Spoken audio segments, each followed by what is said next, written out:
सृष्टि की शुरुआत और ब्रह्मांड का रहस्य। दोस्तों, कल्पना कीजिए उस समय की जब कुछ भी नहीं था। न धरती थी, न आकाश, न सूरज था, न चांद, न समय था, न दिशा। संपूर्ण ब्रह्मांड बस एक गहरे शून्य में डूबा हुआ था। उस शून्य में न प्रकाश था, न अंधकार, न आवाज थी, न खामोशी। लेकिन अचानक उसी शून्य में हलचल हुई, और उस हलचल से जन्मी एक अद्भुत ध्वनि। यह ध्वनि साधारण नहीं थी। यही वह मूल कंपन था जिससे सृष्टि की शुरुआत हुई। धीरे धीरे आकाश बना, फिर वायु, अग्नि, जल और पृथ्वी का निर्माण हुआ। जीवन का बीज पड़ा, सब कुछ गति में आ गया। लेकिन प्रश्न यह था, यह सब किसके आदेश से हुआ? किस शक्ति ने यह ब्रह्मांड रचा? ऋषियों ने कहा, यह कार्य आदि शक्ति का है।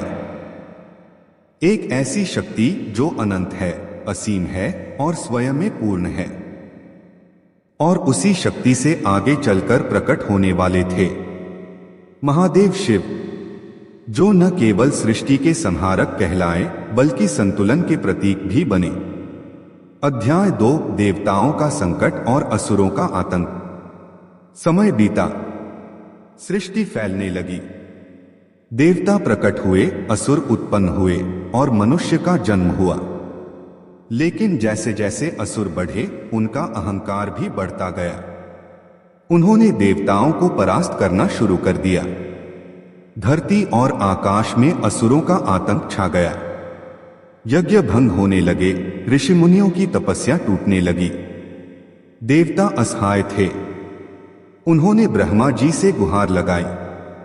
ब्रह्मा जी बोले, मैं सृष्टि का रचयिता हूं, लेकिन रक्षा मेरे बस में नहीं। फिर देवता विष्णु जी के पास पहुंचे।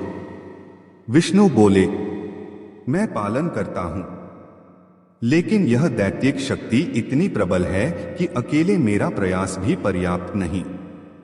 देवता चिंतित हो गए। अब उनका एक ही प्रश्न था, हमारी रक्षा कौन करेगा? हम किसकी शरण लें? तभी अचानक आकाश में एक अद्भुत प्रकाश प्रकट हुआ। वह प्रकाश इतना तेज था कि देवताओं की आंखें चकाचौंध हो गईं। असुर भी हतप्रभ थे। यह कौन सी शक्ति थी?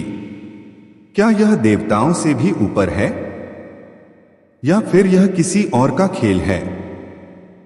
अध्याय 3, ब्रह्मा विष्णु का प्रश्न, कौन है सर्वश्रेष्ठ? उस प्रकाश को देखकर ब्रह्मा और विष्णु दोनों हैरान थे। उनके मन में एक सवाल उठ